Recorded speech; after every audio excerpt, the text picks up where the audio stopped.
अस्सलाम वालेकुम। आज जो रेसिपी मैं आपसे शेयर करने जा रही हूँ वो बहुत ही आसान झटपट बन जाने वाली हलीम की रेसिपी है। और यहाँ बहुत ही ईजी वे में मैं आपको ये बनाना सिखाऊंगी। और यहाँ पर मैंने जौ ले लिए हैं, वो मैंने ले लिए हैं 1 कप। और इसके बाद मैंने यहाँ पर जो है गंदम ले ली है, वो भी मैंने 1 कप ली है। आप किसी भी शॉप से जो है वो हलीम के लिए गंदम जो है वो ले सकते हैं।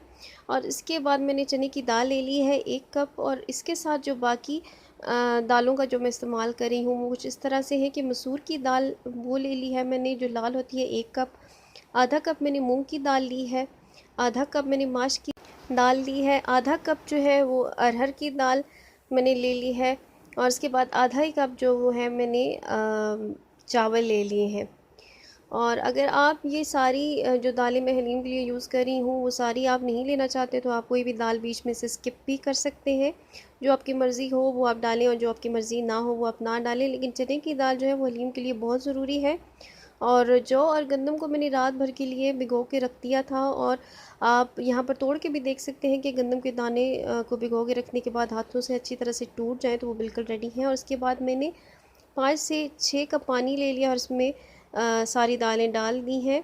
और जो गंदम है और जो हमारा जौ है वो सब मैं इसमें शामिल कर दूंगी। और इसके बाद मैं इसमें शामिल करूँगी लहसुन अदरक का पेस्ट 1 चम्मच वो है भर के शामिल करूँगी। और जो मसाले शामिल कर रही हूँ वो 1 चम्मच लाल मिर्च है, 2 चम्मच धनिया पाउडर है, 2 चम्मच ही नमक है, और 2 चम्मच हल्दी पाउडर है, और ज़ीरा पाउडर 2 चम्मच शामिल कर रही हूँ। और इसे अच्छी तरह से मैं जो है वो चम्मच से मिक्स कर लूँगी ताकि ये जो मसाले मैंने इसमें शामिल किए वो अच्छी तरह से दालों के साथ मिक्स हो जाएं, बिल्कुल भी अच्छी तरह से। और पहले से गर्म पानी में मैंने सब कुछ जो है वो शामिल कर दिया है। और अब उबाल आने के बाद मैं इसे ढककर जो है वो अनाज के जो है फुली गल जाने तक मैं इसके पकने का वेट करूँगी। और यहाँ मैं चम्मच चला लूँगी और इसके बाद मैंने इसको जो है डीपली जो है वो उबाल आ जाएगा अच्छी तरह से, फिर मैं इसको ढककर पकने के लिए अच्छी तरह से रख दूँगी। और यहाँ पे तकरीबन मैंने 2.5 घंटे जो है इसे ढककर गलने के लिए छोड़ देना है और मीडियम फ्लेम पर जो है वो मैं इसे कुक करूँगी। और यहाँ पर मैंने पैन में आधा कप जो है वो ऑयल ले लिया है और इसमें शामिल करी हूँ खड़े मसाले, जिनमें शामिल हैं 2 तेज़पात, 7 लौंग, 7 दालचीनी की स्टिक्स और 1 चम्मच साबुत काली मिर्चें और 1 चम्मच ज़ीरा डाल रही हूँ। और इसे तकरीबन 2 मिनट मैंने तक अच्छी तरह से भून लेना है। और यहाँ तक भूनना है कि खुशबू आने तक जो है ना इसे मैंने भून लेना है इन मसालों को अच्छी तरह से। फिर इसमें मैं शामिल करूँगी यहाँ पे चॉप की हुई प्याज थी जिसे मैंने तल लिया है अलहदा से, ताकि हमारी हलीम जो है वो जल्दी जल्दी से रेडी हो सके। ज़्यादा टाइम हमें प्याज फ्राई करने की वजह से ना लगे, इसलिए मैंने तली प्याज ले ली है और वो मैं इसमें शामिल कर रही हूँ। और तली प्याज जो है वो थोड़ी सी ही कड़कड़ाने लगे तो आपने इसमें गोश्त शामिल कर लेना है। और ये मैंने 1 किलो से थोड़ा सा ज़्यादा जो है वो गोश्त लिया है और ये गोश्त जो है वो बोनलेस गोश्त है। और बहुत ही कम हड्डियों वाला गोश्त भी जो है वो इसमें शामिल है, क्योंकि हड्डियों से जो है अच्छी तरह से वो यखनी सी निकलती है और टेस्ट अच्छा आता है। और इसके बाद जो है प्याज के साथ ही ये मैं गोश्त अच्छी तरह से इसकी भुनाई कर लूँगी ताकि ये गोश्त जो है अच्छी तरह से भुन जाए।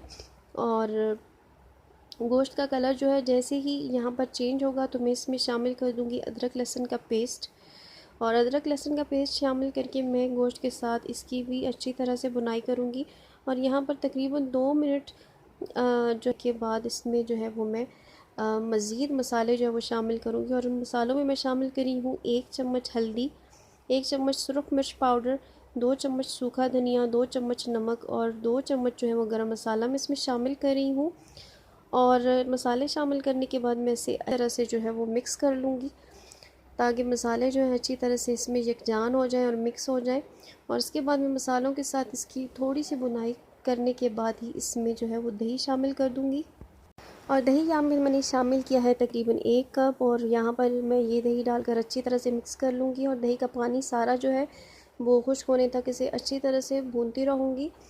और हमारा गोश्त जो है वो यहाँ पर अच्छी तरह से वो है भुन गया है और दही का पानी जो है वो आप देख सकते हैं कि खुश्क हो चुका है। तो अब मैं इसमें शामिल कर दूँगी तकरीबन 2 लीटर और पानी और अब इसे अच्छी तरह से मिक्स करूँगी। और इसे ढककर जो है वो मज़ीद जो है उसके गोश्त के गल जाने तक जो है इसको कुक करूँगी।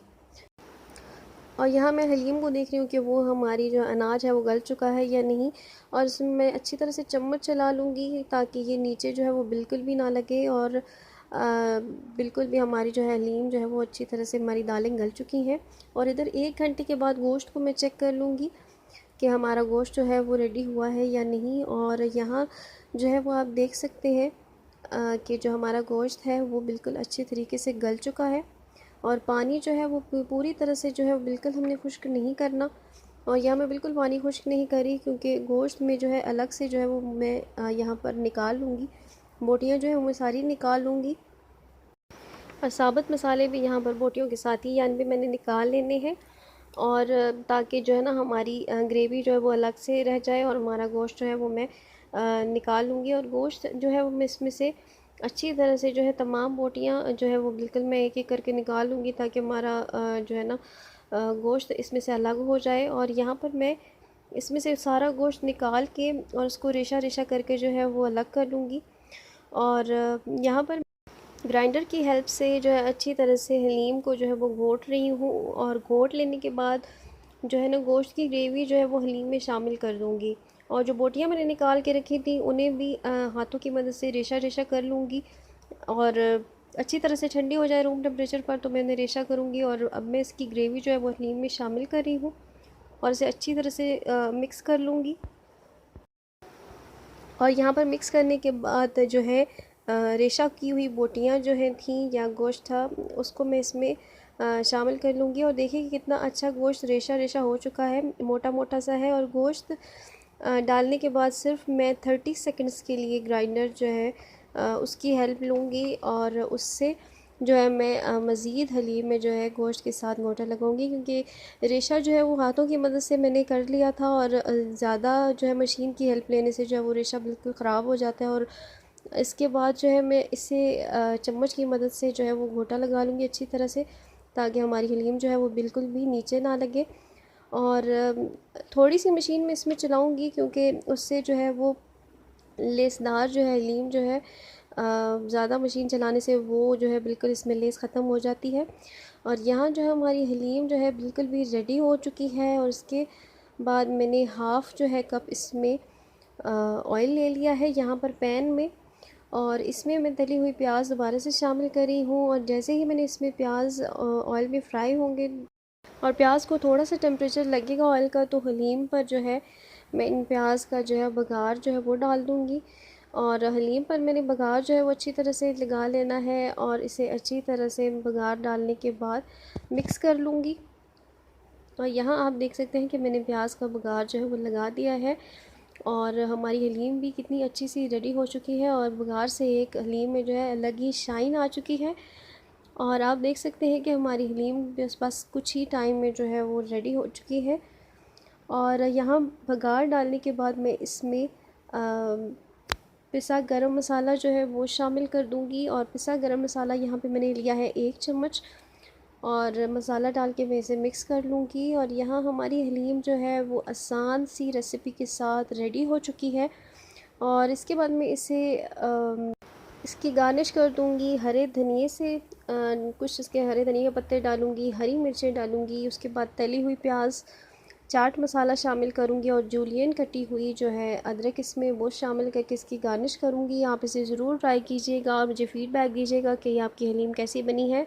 मेरी वीडियो अच्छी लगे हो तो इसे लाइक करें और चैनल को लाजमी सब्सक्राइब कीजिएगा। मुझे दुआओं में याद रखिएगा। आपका बहुत शुक्रिया। अल्लाह हाफ़िज़।